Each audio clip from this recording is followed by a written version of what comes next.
Jay-Z is mad, y'all. Don't you guys know all those employees that he had working for him at Roc-A-Fella? They are starting to talk. They are doing interviews. They are talking behind the scenes, and they are saying that him and Diddy is something else. And they talking about the crimes that they were doing together too. And Jay-Z has gotten hold of this, and they say Jay-Z is coming for them. In this video, y'all have to see this video. This video tells a tale of Jay-Z finding out that some of those employees over there, Roc Nation, what is it called? Roc-A-Fella, okay? Roc-A-Fella back in the day is starting to speak out. You guys know everybody's starting to speak out, and it's more people. He had a lot of people that was working for him, and now they feel like Jay-Z, he's about to go away, so more people going to start having more confidence to speak out and tell their truth because they are tired of being silenced, okay? So I want you guys to watch this. Make sure you guys like, share, subscribe here at the Messy Sweet Spot. Let's see what's going on.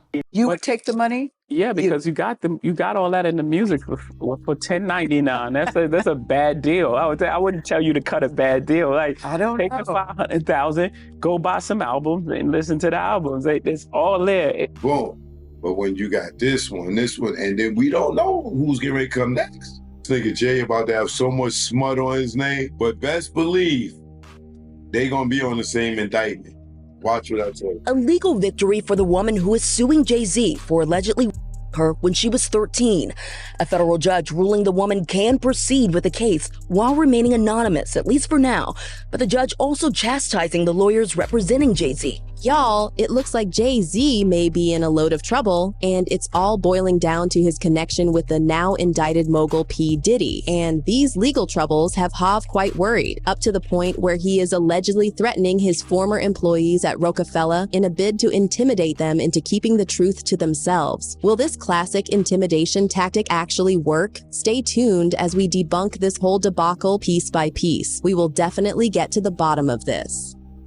Well, it's no secret that Jay and Diddy have been pals for a long time. Heck, the two of them practically built their empires side by side, dominating the music industry since the 90s. Hov and Puff have always been chummy with each other, often being pictured together as they were seen recently in the Boys Club meeting they had that took the media by storm. Two moguls have worked together numerous times, with both of them being extremely business savvy. That might just be the reason they got along quite well. The two also maintained a relationship outside work, with Jay attending many of Diddy's parties. And that's not all. Rumor has it that Jay may have attended a number of the infamous Diddy FOs, with many even speculating that not only was he privy to Diddy's mass misconduct at the parties, but he also actively took part in the freaky stuff that went down there.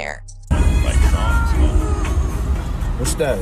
That's Mauve King? Niggas feeling marvelous. You gotta get the shoes though. Y'all know what it is. Please. Punch him in his belly. I see you, King. Oh, you put that thing on the woo! So you see how we do it here on Saturdays. This is where it's about to be. Come here, look at my mantras real quick. Be kind. Read that one. Be fair. Let's call it. It's Mauve. Well, we all know how the story went down, with Diddy facing some major charges, which include SA and trafficking to racketeering and weapons possessions. It's all some very nasty business, with Puff being indicted and is now awaiting trial. But here's where it all gets weird. In the dawn of Diddy's incarceration, Hov completely separated himself from Diddy, claiming he knew nothing about all that was going on in the shadows. His lawyer, Alex Spiro, made this clear, saying they only supported each other professionally, nothing more. At the music awards, they support each other. You go to the NBA All-Star game, they support each other. That's just how professions work. There is no closer association between any of them. That's also a matter of fiction. That's all that there is. He doesn't know anything about the charges or allegations against him. He has nothing to do with that case. Now, why would Jay do that to one of his homies? If anything, we would have expected him to stick by Diddy's side, or at least show some sort of support to him, but no. Jay wants nothing to do with Diddy, even claiming that the two aren't friends anymore. He has been neutral about this whole scandal, with him not speaking for or against Diddy. This has fueled a lot of outrage from the public, with a lot of conspiracies coming up against Jay. Talk about betrayal. Well, things are getting more heated for Hov, as he is now facing a major civil lawsuit lawsuit that is dragging his name through the mud pretty terribly. Tony Busby has cranked up the heat once more by refiling a massive lawsuit in New York against Diddy, and this time he has included Jay in the suit. The plot is getting thicker by the minute. He may be even more famous than his friend Sean Diddy Combs, and now he's facing similar accusations of assault in civil court. But Jay-Z isn't backing down without a fight. We're going to be taking a closer look at the long-time friendship between the music moguls and how their connection could have serious ripple effects. Tony Busby is now representing a Jane Doe who is claiming that Diddy and Jay SA'd her back in the day after an MTV VMAs show. And that's not even the wildest part. The Jane Doe claims that she was only 13 years old at the time. These are some pretty wild accusations, and Jay may indeed be in some very hot soup. This suit is crazy enough on its own, and Busby seems to be out for blood, pushing for justice to be served to the victim and many others. A 38-year-old mother from Alabama who has filed a lawsuit accusing Sean Diddy Combs and Jay-Z of her when she was 13 years old is speaking out to NBC News for the first time. She asked us not to reveal her identity. Now, you know Jay-Z wasn't about to take all this without a fight. He outrightly denied all the claims, saying that nothing like that went down. He even went as far as accusing Busby of extortion, claiming the lawyer only wanted a payday out of all this mess. Hav claims that the allegations are so out of pocket, daring them to turn the suit from a civil suit into a criminal lawsuit if indeed it actually went down as they allege. That's some serious gaslighting, and Jay is coming out swinging. In a blistering statement, Jay-Z accuses Jane Doe's attorney of trying to blackmail him. He said further, quote, "These allegations are so heinous in nature that I implore you to file a criminal complaint, not a civil one. Whomever would commit such a crime against a minor should be locked away. Would you not agree?" Jay-Z's attorney says the assault claim against the hip-hop mogul is false. A woman has accused Jay-Z of her at an after party for the 2000 MTV Video Music Awards when she was 13 years old. In the light of all these new lawsuits being thrown all over, former Roc-A-Fella employee Choke No Joke is back in the limelight again, and he is not mincing his words. Choke is calling out Hav, painting the picture that Jay-Z might not be as innocent as he claims. He pulled up at the Lionel B show, where he expressed his controversial views on this matter. Choke shares his first-hand experience, which many deem quite credible, as he was close to all this drama. He says that this lawsuit might just be the beginning of the end of Jay-Z, as Hav has never faced a huge blow to his career such as this one. He expresses his shock over the lawsuit, and goes on ahead to say that it might just be Jay's time to pay up for all the stuff he has been getting away with in the shadows. Ain't that something to ponder on, don't you think? But when you got this one, and then we don't know who's getting ready to come next. Nigga Jay about to have so much smut on his name, but best believe they gonna be on the same indictment. I just think it's his time. You know what I'm saying? All these sell they soul to the devil. You know what I'm saying? So now the devil just popped up with a receipt like, yo, I need that. And Choke wasn't done roasting the megastar. He got even more controversial by speaking about Blue Ivy. We all know Blue has been making waves, with her making her debut in acting in the Lion King remake, Mufasa. Our girl seems to be blossoming into a confident and beautiful young woman filled with talent. And Jay and Bay are in her corner, fully supporting all her dreams and paths. But with fame comes controversy, of course. The Carters have been facing major backlash recently for how Blue looked and dressed at the premiere of Mufasa. Yup, everyone appears to have a heated opinion on Blue, and Choke No Joke didn't miss in this craze. He claims that Blue was dressed a little bit too old for her age. Her outfit was borderline inappropriate for a 12-year-old. I'm not putting shit past nobody. You know what I'm saying? Because when I see how he let his daughter come out here and dress, and that's the shit that made me feel like, I don't know. And he didn't stop there. He goes on to bash Jay and Bay for letting Blue come to the show with a full face beat, complete with eyeliner and eyeshadow and a coat of red lipstick. He even expresses his disbelief that they let her put heels on top of all that. He says that all this is all sus, as this is just exposing Blue to creepy predators who prey on young ones. Whew, did he have a lot to say. You know what I'm saying? Like who allows a 12-year-old to dress like that with a full face of makeup, eyeliner, eyeshadow, Might even have eyelashes, I don't know. But I damn sure could see eyeliner, eyeshadow. Like, your daughter is 12 years old. You don't think these creepy ass is out here looking at her and you over here cheering her on? Okay. So that part of me questions, you know. Now this take, although very controversial, is shared by many others, not only Choke. But here's the deal, Blue was going to a movie premiere, a film she starred in. Now what did you guys expect her to pull up in at the show? Some jeans and a baggy tee? Come on people, she was going to a red carpet show. She definitely deserved to get all dolled up and to dress like the celebrity she is. This poor girl is getting bashed for looking the part, and her parents are catching smoke for making it happen. Hollywood is just all too dirty, and the fans hit below the belt even worse. Look how she's dressed, bro. Yeah, that's crazy. She's 12. The fake hair, you know what I'm saying? Well, it's no secret Choke was vexed by this situation as he went on to pull out a picture of Blue from the red carpet and began scrutinizing it in the interview. Yup, this dude even zoomed in on the picture, pointing out Blue's makeup and cleavage, saying it was all too provocative for a 12-year-old. And the bottom line in all of this, Choke insinuated that Jay was exposing Blue to predators, saying that if Blue attended an after-party dressed the way she was, nobody would believe that she was only 12. He says this raises more questions, that he is facing allegations involving a 13-year-old and he chooses to let his daughter dress like that. He insinuates it makes him look guilty as he is comfortable with all this. Like, yeah, they making these allegations about you with a woman that's, I mean, a child at that age, and me as morally as a man. Now, if you seen her at an after party, would you think that she was 12 years old?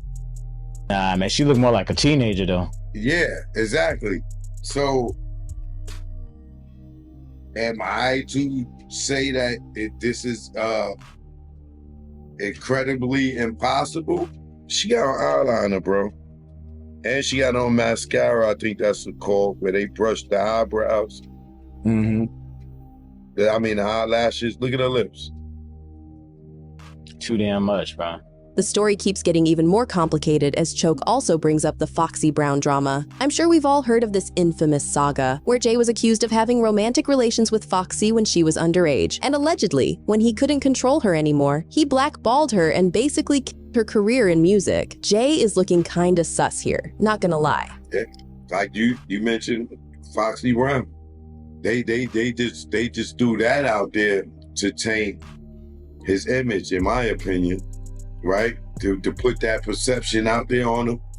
And then when they come with the Foxy Brown shit, what everybody gonna say? Choke briefly talks about this relation, saying that they might have thrown that Foxy story out in the public to taint Hoff's image and to brew the perception that Hoff messes around with youngins. He, however, goes on to mention other stars that Hoff worked with when they were underage, listing Rihanna and Aaliyah, and even Beyonce, reiterating the rumors that Jay messed around with Bey when she was still way too young. He says all these allegations of only hurt Jay's case even more, saying that is how they're gonna nail him. It looks like Jay has a pattern, a track record, and that might just be the last nail to his coffin. Oh man, hell no, man. They're gonna say Foxy Brown. And then you're gonna go, huh? Rihanna, Tierra Marie. Like, they just gonna start naming these.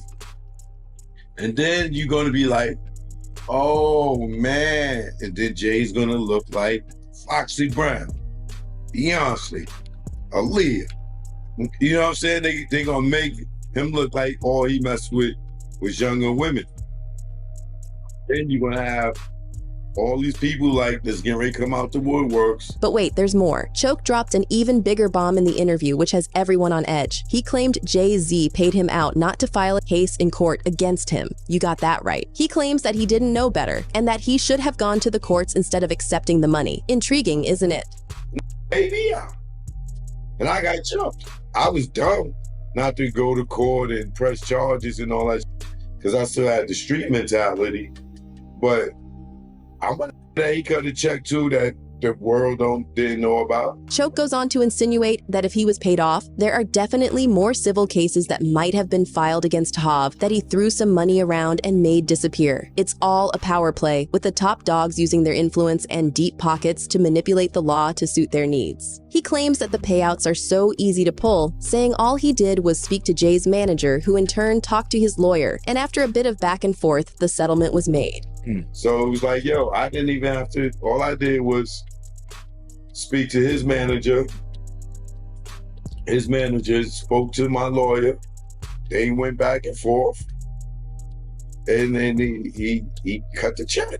Now, you might be asking yourself, why are there no more witnesses who have come out to blow Hav's alleged payouts to the public? Well, Choke claims that a lot of them might have been made to sign NDAs, silencing them completely. He adds that he himself did not sign any NDA, hence why he can freely talk about his situation and what happened to him back then. It all simmers down to power and status, and this is only the beginning. So think about how many other people that he could have did that went through the same process as me, and they probably signed a confidentiality agreement, and I didn't. That's why I talk about it. Choke is not the only one who has come out, painting Jay-Z as the villain. No, sir. Many more have and have been blowing the whistle on Jay, and it seems there might be some truth to their allegations. Miss Jaguar always has the tea on all the Hollywood scandals, and you definitely know she has some juice on Jay-Z. Jaguar has been calling out Jay for a long time now, always mentioning him in many of her interviews. She's had her eyes on this Diddy debacle ever since all this drama went down, and she is dragging Jay down with Puff. She claims that Jay-Z is, in fact, worse than Diddy, and he is the one going down next. Spicy indeed. The Jay-Z victims are gonna be worse. You're worse because of the psychological torture that comes along with what he does. You have said that you believe Jay-Z's worse than Diddy, and I believe that. Absolutely. Do you believe he's higher up, in the food chain above? Now he is. He wasn't. Jaguar also claims that Jay knew all that was going on with Diddy and was even a part of all the crimes Diddy allegedly committed. And to add salt to injury, she claims that Jay is setting up Diddy, using him as a scapegoat, a fallout guy for all this shenanigans. He wants to pin everything on Diddy so that he can come out of all of this squeaky clean. Yep, Jay might just have thrown his longtime dog under the bus so that he can escape unscathed. That's downright devious, if you ask me. He's doing everything that he can do to play both sides against the middle, to make sure that Diddy goes down and he stays clean. Do you think he's scared right now? Do you think Beyonce's scared? Oh, absolutely. Yeah, we see the lineup. I'm just waiting to see who's next. Jay-Z is setting Diddy up. Why is everyone having such a hard time? He ain't doing shit. Now, y'all know Cat made waves earlier this year with his very controversial interview with Shannon Sharpe, where he dropped bomb after bomb about Hollywood and its dark secrets. Cat is not mincing his words anymore, and he gave his 2 cents on this case in a now-deleted Instagram post. He posted a pretty cryptic post saying justice should be upheld for the Jane Doe, and the Jane Doe's father should be sent to jail. Justice for Jane Doe, send the father in jail. You already know where I'm about to go, and I'm pretty sure a lot of you guys are thinking this too. Well, this is pretty much Cat alleging that there is a cover-up taking place, claiming that some hush money might have been offered to the father to contradict his daughter's claims. This just stirs the pot even more, filling the air with many more doubts. On his IG few moments ago with no caption, I went on Cat Williams' Instagram and I didn't saw the post, so it seemed like Cat Williams deleted the post, but it's too late for that because Shade Room already screenshot the post and now it's viral. Now you know Dr. Umar is always advocating for the black man's rights, and this time it's no different. Now, while he admits he's not really sure if Jay is guilty of the crimes he's being accused of, he states that he believes Hav didn't do it. He claims Jane Doe's story has too many loopholes, with events and situations not adding up, and the father also refuting the Jane Doe story. This is only more fuel to the fire, and Umar is not ashamed to speak his mind. And I read completely the plaintiff's argument put forth by her attorney, Tony Busby. And right from the gate, Art, I had some very serious concerns about her narrative. He goes on to state that this might just be a strategic attempt to bring down famous and successful black men in the industry, saying that there are already few black billionaires out there, and the system is definitely trying to bring them down. He's pretty vocal about how, to him, these scandals are just a part of a bigger agenda to target top black moguls who've made it to the top. If these men are innocent of even some of these charges, this clearly speaks to an agenda and a conspiracy to destroy black male billionaires in this country. It's pretty obvious that Jay-Z is caught up in some pretty career-ending scandals, and he is not getting any slack cut down for him. All these celebrities and his former employees coming out only paint him in a bad light, if not worse. It appears the big man drew the short straw this time, but this is only the beginning. The first domino has already dropped, and his empire might just come crashing down soon after. So what are your thoughts? Are Jay's threats going to make his employees back down and shy away from the spotlight? Drop your views down in the comment section and share this video if you really enjoyed it. Also, don't hesitate to tune in to more of our— honey, it's a lot, but when it all comes down, it's all coming down. Comment, I want to know your thoughts about this. Make sure you guys like, share, subscribe here at the Messy Sweet Spot, okay?